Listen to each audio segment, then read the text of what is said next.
राजकोषीय जो आपका ये था ना मुद्रास्फीति को नियंत्रित करने के उपाय। अब उपाय मैंने दो बताए, पहला मौद्रिक नीति, दूसरा राजकोषीय नीति। अब आप जब यहाँ मौद्रिक नीति लिखेंगे तो यहाँ मौद्रिक उपाय अपना लेंगे, इसमें राजकोषीय नीति लिखेंगे तो राजकोषीय उपाय लिख लेंगे, ठीक है। तो ये दो पेज छोड़ दीजिए इस तरह से, और उसके बाद अलग से आप हेडिंग डालिए मौद्रिक नीति। हाँ जी, हाँ, नया चैप्टर मौद्रिक नीति, वो एक तरह से आप नया चैप्टर मान लीजिए या इसी का भाग मान लीजिए, समझ में आ गई बात। तो दो पेज छोड़ के हेडिंग डालिए मौद्रिक नीति।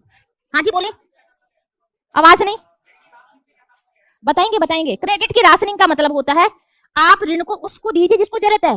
अगर महंगाई बढ़ जाएगी, मतलब विभेदात्मक नीति अपनाता है आरबीआई इसको कंट्रोल करने के लिए मुद्रास्फीति को, ये गुणात्मक उपाय है। आज बताएंगे आपको, यही टॉपिक पढ़ाएंगे। अब क्या होता है क्रेडिट की राशनिंग का मतलब होता है जब महंगाई होगी तो उत्पादक को कम देगा, जो उपभोक्ता उसको ऋण कम देगा और उत्पादक को ज्यादा देगा, समझ रहे हो बात। और अगर मंदी की कंडीशन है तब फिर उत्पादक को ज्यादा देगा आरबीआई ऋण। तो उत्पादक को कब ज्यादा देना कब कम देना, क्रेडिट की राशनिंग का मतलब है आरबीआई बैंकों को बताता है कि आपको इसको ज्यादा देना है, इसको कम देना है। अब मुद्रास्फीति ज्यादा है मतलब लोगों के पास पैसा ज्यादा है, तो अब कहेगा कि आप उपभोक्ता को कम पैसा दो, उसको कहते हैं क्रेडिट की राशनिंग। अगर मुद्रास्फीति को नियंत्रित करना है तो मान लीजिए मंदी है और लोगों के पास पैसा ही नहीं है, तो अब मंदी की कंडीशन में आरबीआई बैंकों को कहेगा, जो व्यापारिक बैंक है उनको कहेगा कि लोगों के पास पैसा नहीं है, तो अब आप उपभोक्ताओं को पैसा दो। तो आरबीआई तो उपभोक्ता को पैसा कब जाएगा, जब वो रेटे को कम कर देगा। तो उसको बोलते हैं क्रेडिट की राशनिंग, यानी किसको कब ऋण देना है, मुद्रास्फीति में किसको देना है, महंगाई है मंदी की कंडीशन में किसको ऋण देना है, ठीक है। तो जैसे मुद्रास्फीति की कंडीशन है तो आरबीआई बैंकों को कहता है कि आप उपभोक्ताओं को ऋण कम दीजिए, लेकिन मंदी की कंडीशन है तो उपभोक्ताओं को ऋण ज्यादा देने के लिए कहता है। तो उपभोक्ता को ऋण कब ज्यादा देना कब नहीं, ऐसे उत्पादक को कब ज्यादा देना कब नहीं, इसको बोलते हैं क्रेडिट की राशनिंग, साख की राशनिंग करना, ठीक है। यानी किसको कौन से विशेष क्षेत्र में, देखो दो तरह के उपाय पढ़ेंगे आज मैं सारा करवाऊंगी, आज का टॉपिक यही है डिटेल से विद एग्जांपल। तो अगला आप दो पेज छोड़ के स्टार्ट कीजिए मौद्रिक नीति, इस नीति को डिटेल से पढ़ेंगे और इसके की पॉइंट आप उधर डाल देंगे बाद में, ठीक है। तो ये एक तरह से आपका सिलेबस का नया टॉपिक है, या दूसरी तरीके से माने तो मुद्रास्फीति के नियंत्रण करने का उपाय है। आगे बात समझ में। तो मौद्रिक नीति सबसे पहले आपको पता होना चाहिए। अब मौद्रिक नीति में पर आरबीआई और उसके सारे हथियारों की बात करेंगे। साधारण आम बोलचाल की भाषा में कहे तो मौद्रिक नीति का काम क्या है, महंगाई को नियंत्रित करना। अभी अभी तो लिखा है कि महंगाई को नियंत्रित करने के लिए आरबीआई मौद्रिक नीति से काम करता है और सरकार अपनी राजकोषीय नीति से काम करती है। तो मौद्रिक नीति में आरबीआई की वे सभी नीतियां या उपाय आते हैं जिससे वह बैंकों की साख सर्जन क्षमता यानी ऋण देने की क्षमता या बैंकों की ब्याज दरें या तरलता उसको नियंत्रित करता है। कहने का मतलब अगर मौद्रिक नीति को टाइट रखेगा तो बाजार में पैसा कम छोड़ेगा, अगर ढीली रखेगा तो बाजार में पैसा ज्यादा छोड़ेगा। इसके लिए क्या क्या किस किस तरह से उपाय करेंगे वो सारे अपन आज पढ़ेंगे।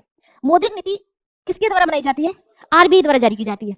और बेसिक जो इसका उद्देश्य है मौद्रिक नीति का, इस नीति का उद्देश्य है आपका, बताओ क्या उद्देश्य है, मुद्रास्फीति को नियंत्रित करना। मुद्रास्फीति मुद्रा अविस्फीति को नियंत्रित करना, मंदी भी तो ज्यादा नहीं होनी चाहिए, महंगाई भी ज्यादा नहीं होनी चाहिए, दोनों नियंत्रित रहनी चाहिए। तो कहने का मतलब इसका मान है उद्देश्य कीमतों को स्थिर बनाए रखना, ना तो बहुत ज्यादा गिर जाए, कीमतें गिर जाएगी मतलब मंदी आ गई, कीमतें बढ़ जाएगी यानी महंगाई आ गई, सिंपल सी बात है ना।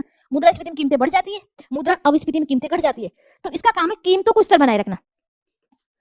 कीमतों को स्थिर बनाए रखने का मतलब है आप मुद्रास्फीति को नियंत्रित करके रखेंगे और मुद्रा अविस्फीति को नियंत्रित करके रखना।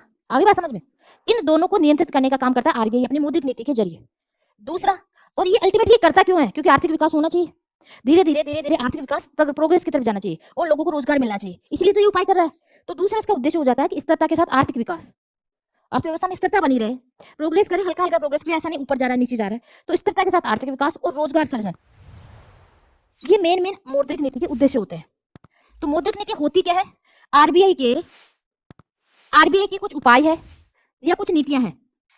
इन नीतियों के माध्यम से आरबीआई जो वाणिज्यिक बैंक है, ठीक है, उन बैंकों की साख सर्जन यानी ऋण देने की, साख सर्जन का मतलब क्या होता है, ऋण देने की कैपेसिटी, या उन बैंकों की ब्याज दरें या बाजार की तरलता, तरलता का मतलब लोगों के पास कितना पैसा है, लिक्विडिटी, नकदी, तरलता को हिंदी बोलते हैं नकदी, ठीक है, इन सबको नियंत्रित करता है।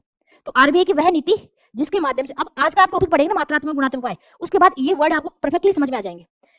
बैंकों की साख सर्जन क्षमता, अब मान लीजिए महंगाई है, लोगों के पास ऑलरेडी पैसा ज्यादा है, तो साख सर्जन क्षमता का मतलब है बैंक ज्यादा लोन देंगे लोगों को या कम देंगे, कम देंगे क्योंकि लोगों के पास ऑलरेडी पैसा है। कम लोन कब देंगे, ब्याज दरें बढ़ाएंगे या घटाएंगे, बढ़ाएंगे। तो साख सर्जन क्षमता को प्रभावित किया ना। अब बैंक ब्याज दरें कब बढ़ाएंगे, जब आरबीआई ब्याज दरें बढ़ाएगा। कहने का मतलब यही है ना, आरबीआई जब बैंकों को ऋण ही महंगा देगा तो बैंक आम जनता को महंगा देगी, समझ रहे हो बात। तो इस तरह से साख सर्जन क्षमता को इफेक्टिव करता है ब्याज की दरें, और बाजार में तरलता का मतलब होता है नकदी, ठीक। इन सबको नियंत्रित करने की जो नीति है उसको अपन क्या बोलते हैं, मौद्रिक नीति। आरबीआई जारी करता है और उसके 3 मुख्य उद्देश्य होते हैं।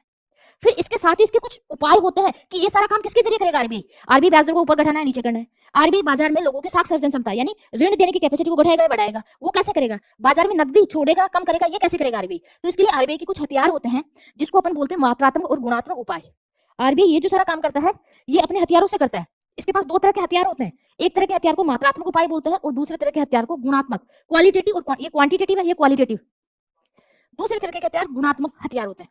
मात्रात्मक हथियार में जो आरबीआई वाणिज्यिक जो बैंक होते हैं ना, वाणिज्यिक बैंक कौन से होते हैं? आरबीआई अधिनियम आया 1934 में।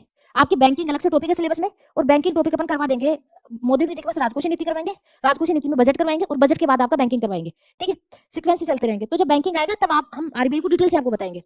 तो आरबीआई अधिनियम आया 1934 में। उसके आधार पर 1 अप्रैल 1935 में आरबीआई की स्थापना कर दी गई। उस अधिनियम में क्लियर कट बातें लिखी हुई थी कि आरबीआई के क्या नियम होंगे, कौन रेगुलेशन होगा, काम क्या होंगे, सारी बातें लिखी हुई थी। उसी अधिनियम का एक सेक्शन 2 है, अनुसूची 2 है। उसमें जो भी बैंकों के नाम है, उस अनुसूची 2 में उल्लेखित सारे बैंक है वो अनुसूचित बैंक या व्यापारिक बैंक होते हैं। ये इनका गवर्नमेंट कंट्रोल करने का काम आरबीआई करता है, और ये आरबीआई के दिशा निर्देशों के अनुसार ही काम करते हैं। समझ में आ गया? तो जैसे आपका पीएनबी, एसबीआई, ये सब क्या है? Commercial bank. ठीक है, पीएनबी, एसबीआई, एचडीएफसी, कुछ प्राइवेट है, कुछ गवर्नमेंट है, कुछ सार्वजनिक है, गवर्नमेंट प्राइवेट दोनों के मिलके है। ठीक है, किसी में गवर्नमेंट का शेयर ज्यादा है, किसी में कम है। तो ये होते हैं व्यापारिक बैंक। व्यापारिक बैंक बोल दो, वाणिज्यिक बैंक बोल दो, ये अनुसूचित बैंक बोल दो। ये सारे वो बैंक है जो आरबीआई अधिनियम की धारा 2 में मेंशन है, अनुसूचित 2 में उल्लेखित है, और इनको आरबीआई के निर्देशों का पालन करना होता है। ठीक है, तो अब आरबीआई बाजार की तरलता को, वाणिज्यिक बैंकों की ब्याज की दर को, साख क्षमता को नियंत्रित करने के लिए 2 तरह के उपाय करता है, एक मात्रात्मक और गुणात्मक। मात्रात्मक उपाय में विभिन्न प्रकार की दरों को कम ज्यादा करके साख सर्जन को नियंत्रित करता है। कहने का मतलब बाजार में मुद्रा की आपूर्ति यानी पैसे, तरलता, उसको कम ज्यादा करने का काम करता है विभिन्न प्रकार की दरों के माध्यम से। बैंक दर, repo rate, reverse repo rate, अभी सारी दरें आपको करवाएंगे। यहाँ पे क्या करता है? यहाँ पे आरबीआई ये डिसाइड करता है, व्यापारिक बैंकों को सजेशन देता है कि आपको पैसा किसको देना है, कब देना है।